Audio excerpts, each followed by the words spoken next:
Hello everyone. Today we are going to see the short story The Cask of Amontillado by Edgar Allan Poe. So Edgar Allan Poe, as we all know, was a great American writer, poet, editor, literary critic, and celebrated as the master of gothic fiction and psychological horror. And Poe is also known for creating stories that stay in the reader's mind because of their suspense, atmosphere, and deep psychological insight. Some of his other famous works include The Telltale Heart, The Fall of the House of Usher, and the famous poem The Raven. He is also credited with inventing the modern detective story.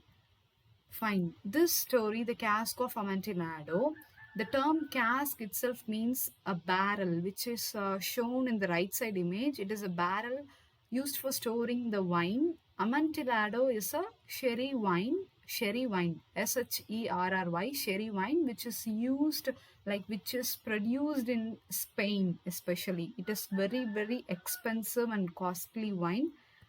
Yeah. Moving on, The Cask of Amontillado was first published in the year 1846 in a popular American magazine called Good Day's Lady's Book. The story belongs to the period of American Romanticism, especially the subgenre called Gothic fiction, which focuses on the psychological horror and the darker side of human nature.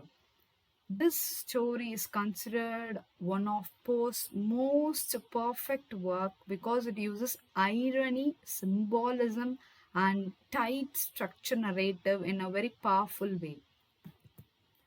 Moving on, the story is set during the carnival season in an unnamed Italian city, probably in 18th or early 19th century. Above the ground, everything is festive. People are celebrating, wearing costumes, and enjoying the excitement of carnival.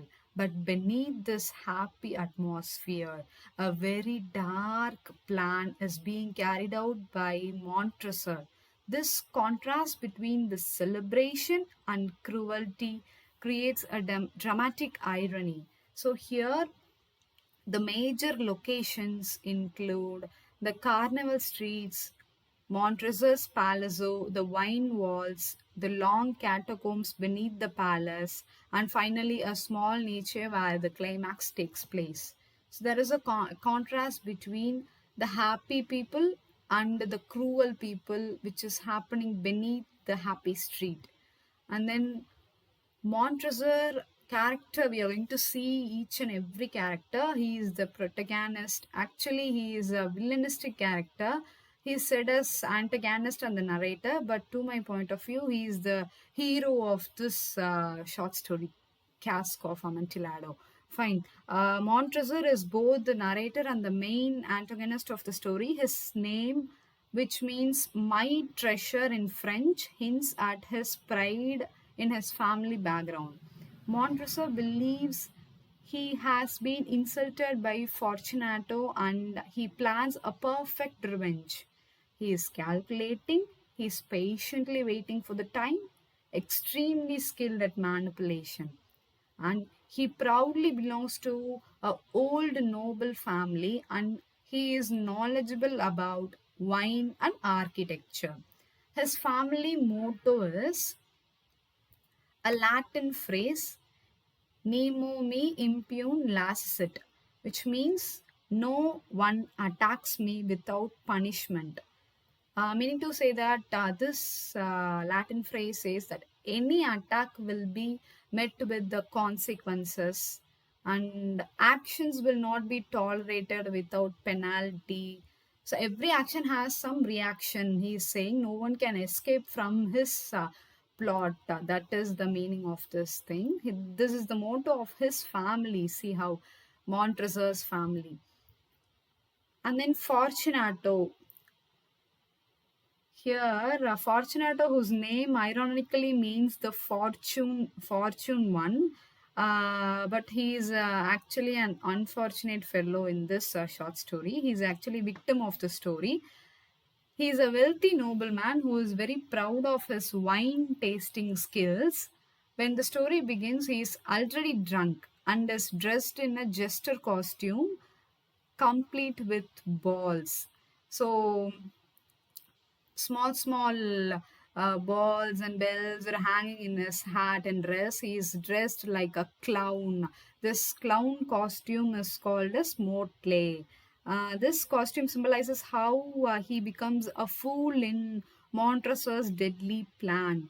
Fortunato is competitive, especially with the Lucchesi, another wine expert. Lucchesi is the character who is frequently dealt in this play, but he doesn't show his appearance in this short story. It is not a play; it is a short story. Fine. He's also a member of Freemasons.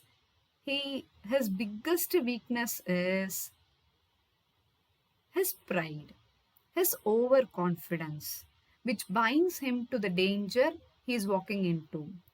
Let's see. Other minor characters are Lucchesi. He is a rival wine expert who never appears directly on the story, as I said. And then Montresor uses Lucchesi's name as a tool to provoke Fortunato. Next are the Montresor's servants. He orders them not to leave the house, knowing very well that they will disobey him. This ensures that there will no witness to the crime which is he is going to commit in this story. And then the short story begins during the carnival. Montresor meets Fortunato, who is drunk and dressed in motley like jester. I'll show you the opening lines of the story. Fortunato had hurt me 1,000 times and I had suffered quietly. But then I learned that he had laughed at my proud name, Montresor, the name of an old and honored family. I promised myself and that I would make him pay for this, that I would have revenge. So this is the exact line taken from the story. So this is the main reason for the revenge.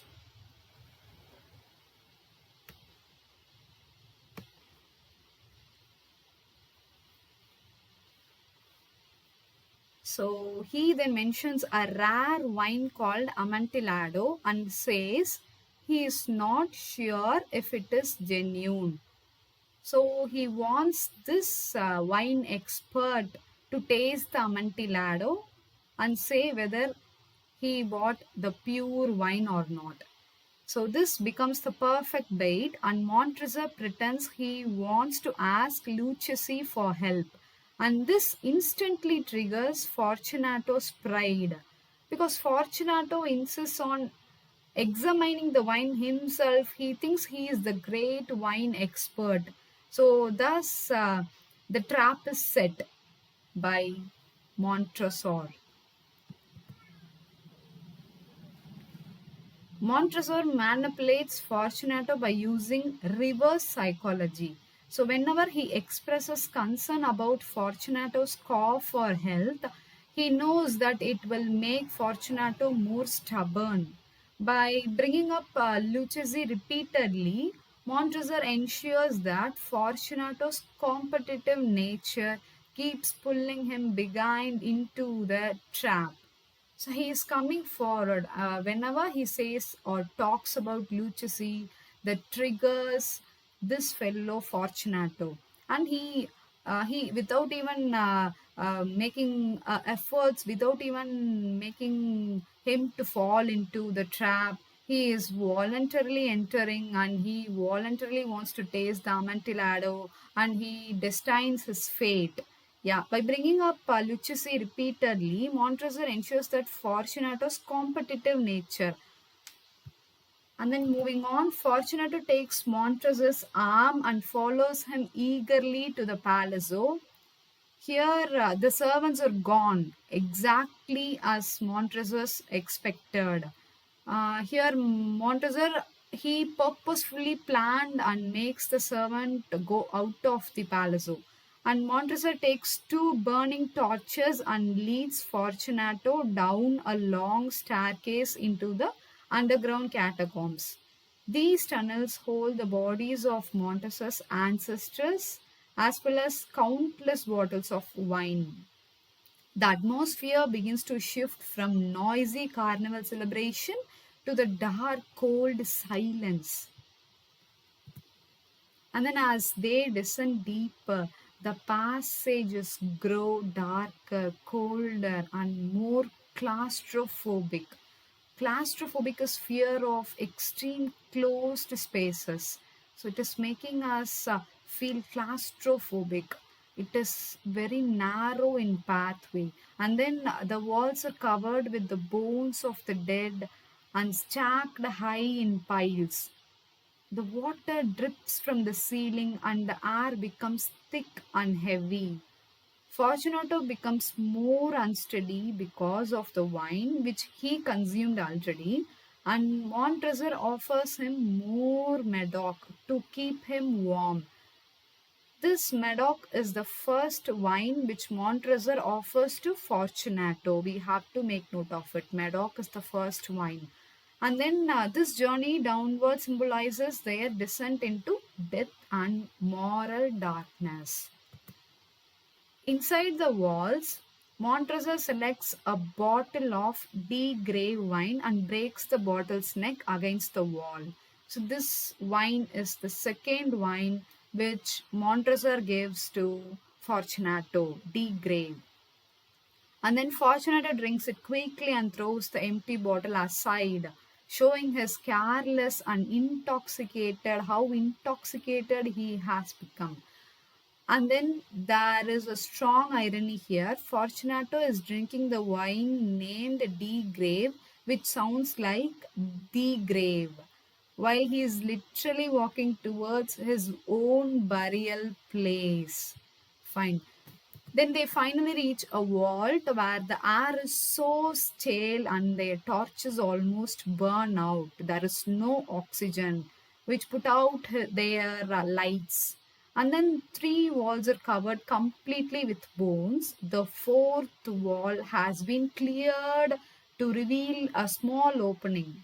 Montresor tells Fortunato that the Amontillado is inside. So Fortunato enters the recess not knowing that he is stepping into his final resting place.